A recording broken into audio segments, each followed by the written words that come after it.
हरे कृष्णा, राधे राधे। आपका स्वागत है आपके अपने चैनल राधा कृष्ण लीला में। आज हम आपको सुनाएंगे अहोई अष्टमी की व्रत कथा।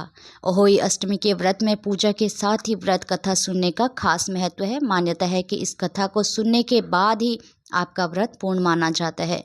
माताएं संतान की दीर्घ आयु के लिए पूरे दिन निर्जला व्रत करती हैं और फिर दोपहर के बाद अहोई माता की पूजा करती हैं और शाम को तारों को अर्घ देकर व्रत तोड़ती है।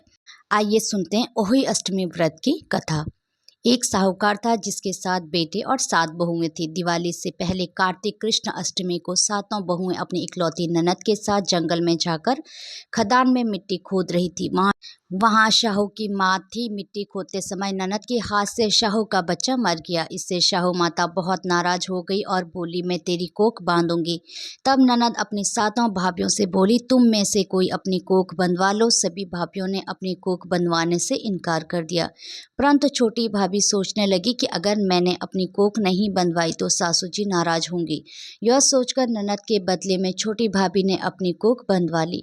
अब इसके बाद उसको जो बच्चा होता वह 7 दिन का होकर मर जाता था। एक दिन पंडित को बुलाकर पूछा, मेरी संतान 7वें दिन क्यों मर जाती है? तब पंडित ने कहा, तुम सुरही गाय की सेवा करो। सुरही गाय शाहू माता की भाईली है, वो तेरी कोख खुलवा देगी, तब तेरा बच्चा जिएगा। अब वह बहुत जल्दी उठकर चुपचाप सुरही गाय के नीचे साफ सफाई कर आती। सुरही गाय ने सोचा, रोज उठकर कौन मेरी सेवा कर रहा है, सो आज देखूंगी।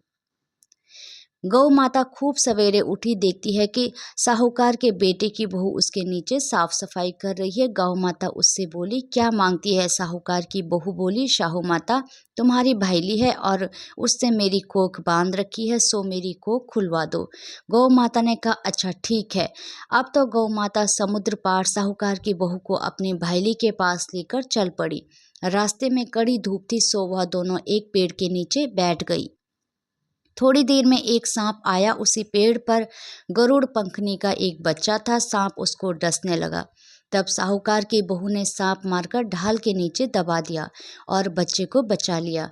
थोड़ी देर में गरुड़ पंखनी आई तो यहाँ खून देकर साहूकार की बहू को चोंच मारने लगी। तब साहूकार की बहू बोली, मैंने तेरे बच्चे को नहीं मारा, बल्कि सांप ने तेरे बच्चे के करीब आया था। मैंने तो उसे तेरे बच्चे की रक्षा की है। यह सुनकर गरुड़ पंखनी बोली, मांग तू क्या मांगती है? वह बोली, 7 समुद्र पार शाहू माता रहती है, हमें तू उसके पास पहुंचा दे। तब गरुड़ पंखनी ने दोनों को अपनी पीठ पर बिठाकर शाहू माता के पास पहुंचा दिया। शाहू माता उनको देखकर बोली, आ बहन, बहुत दिनों में आई है। फिर कहने लगी, बहन मेरे सिर में जुएं पड़ गई हैं। तब सुरही के कहने पर साहूकार की बहू ने उसकी सारी जुएं निकाल दी। उस पर शाहू माता प्रसन्न होकर बोली, तूने मेरे सिर में बहुत सलाई घेरी है, इसलिए तेरे 7 बेटे और 7 बहुएं होंगी। वह बोली, मेरे तो एक भी बेटा नहीं, 7 बेटे कहाँ से होंगे? शाहू माता बोली, वचन दिया है। तब साहूकार की बहू बोली, मेरी कोख तो तुम्हारे पास बंद पड़ी है। यह सुन शाहू माता बोली, तूने मुझे ठग लिया। जा, तेरे घर पर तुझे 7 बहुएं मिलेंगी, तू जाकर उजमन करियो, 7 अहोई बनाकर 7 कढ़ाई करियो। वह लौटकर घर आई तो वहां देखा कि 7 बेटे 7 बहू बैठे हैं। वह खुश हो गई। उसने 7 अहोई बनाए, 7 उजमन किए और 7 कढ़ाई करी। शाम के समय जेठानियां आपस में कहने लगी कि जल्दी जल्दी पूजा कर लो, कहीं छोटी बच्चों को याद करके न रोने लगे। थोड़ी देर में उन्होंने अपने बच्चों से कहा, अपनी चाची के घर जाकर देख आओ कि आज वो अभी तक रोई क्यों नहीं। बच्चों ने आकर कहा, चाची तो कुछ मान रही है, खूब उजमन हो रहा है। यह सुनते ही जेठानियां दौड़ी दौड़ी वहां आई और आकर कहने लगी कि तूने कोख कैसे खुलवाई? वह बोली, तुमने तो कोख बंधवाई नहीं थी, सो मैंने कोख बंधवा ली थी। अब शाहू माता ने कृपा करके मेरी कोख खोल दी है। हे शाहू माता, जिस प्रकार उस साहूकार की बहू की कोख खोली है, उसी प्रकार हमारी भी कोख खोलना। एक कटोरी में गेहूं के दाने या फिर हल्दी चावल लेकर कहानी सुने। होई अष्टमी गणेश जी की कथा। अहोई अष्टमी का व्रत महिलाएं संतान की मंगल कामना और संतान की रक्षा और दीर्घ आयु के लिए व्रत करती हैं। अहोई अष्टमी के दिन पूजा की शुरुआत गणेश जी की कथा से करनी चाहिए, क्योंकि गणेश जी की कथा के पाठ के बिना व्रत का फल अधूरा माना जाता है। अहोई अष्टमी के दिन आपको गणेश जी की इस कथा का पाठ जरूर करना चाहिए। एक बुढ़िया थी, उसका एक बेटा और बहू थी। वे बहुत ही गरीब थे। बुढ़िया माई हर रोज गणेश जी की पूजा करती थी। गणेश जी हर रोज बुढ़िया से कहते, बुढ़िया माई कुछ मांग ले। बुढ़िया कहती, मैं क्या मांगूं? तो गणेश जी बोले, अपने बेटे से पूछ ले। तो बेटा बोला, माँ धन मांग ले। बहू से पूछने लगी तो बहू बोली, सासू जी पोता मांग लेना। बुढ़िया ने सोचा कि दोनों अपने मतलब की मांग रहे हैं, तो पड़ोसन से जाकर पूछे। वह पड़ोसन से जाकर बोली कि गणेश जी मेरे को बोले कुछ मांग ले। तो पड़ोसन बोली, पगली क्यों तो धन मांगे, क्यों पोता मांगे? थोड़े दिन की जिंदगी है, अपनी सुंदर काया मांग ले।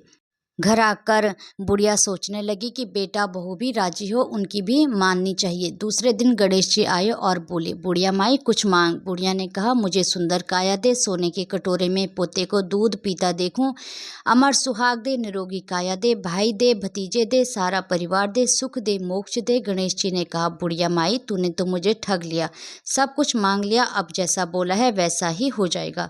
और गणेश जी अंतर्ध्यान हो गए। अब बुढ़िया माई के यहाँ सब कुछ वैसा ही हो गया है। गणेश जी महाराज जैसे बुढ़िया माई को दिया है वैसा सबको देना। आइए सुनते हैं अहोई अष्टमी गणेश जी की दूसरी कथा। एक दिन गणेश जी महाराज चुटकी में चावल और चम्मच में दूध लेकर घूम रहे थे कि कोई मेरी खीर बना दो। सबने थोड़ा सा सामान देकर मना कर दिया। तो एक बुढ़िया बोली, ला बेटा मैं तेरी खीर बना दूं, और वह कटोरी ले आई। तो गणेश जी बोले कि बुढ़िया माई कटोरी क्यों लाई, टोप लेकर आ। अब बुढ़िया माई टोप लेकर आई और वह दूध से भर गया। गणेश जी महाराज बोले कि मैं बाहर जाकर आता हूँ, जब तक तू खीर बनाकर रखना। खीर बनकर तैयार हो गई। अब बुढ़िया माई की बहू के मुंह में पानी आ गया। वह दरवाजे के पीछे बैठकर खीर खाने लगी, तो खीर का एक छींटा जमीन पर गिर गया, जिससे गणेश जी का भोग लग गया। थोड़ी देर के बाद बुढ़िया गणेश जी को बुलाने गई, तो गणेश जी बोले, बुढ़िया माई मेरा तो भोग लग गया। जब तेरी बहू ने दरवाजे के पीछे बैठकर खीर खाई तो एक छींटा जमीन पर पड़ गया था, सो मेरा तो भोग लग गया। तो बुढ़िया बोली, बेटा अब क्या करूं? गणेश जी बोले, सारी खीर अच्छे से खा पीकर सबको बांट देना, और बचे तो थाली में डालकर छीके पर रख देना। शाम को गणेश जी महाराज आए और बुढ़िया को बोले कि बुढ़िया मेरी खीर दो। बुढ़िया खीर लेने गई तो उस थाली में हीरे मोती हो गए। गणेश जी महाराज ने जैसी धन दौलत बुढ़िया को दी वैसी सबको देना। हरे कृष्णा, राधे राधे। आप सभी पर भगवान श्री कृष्ण और राधा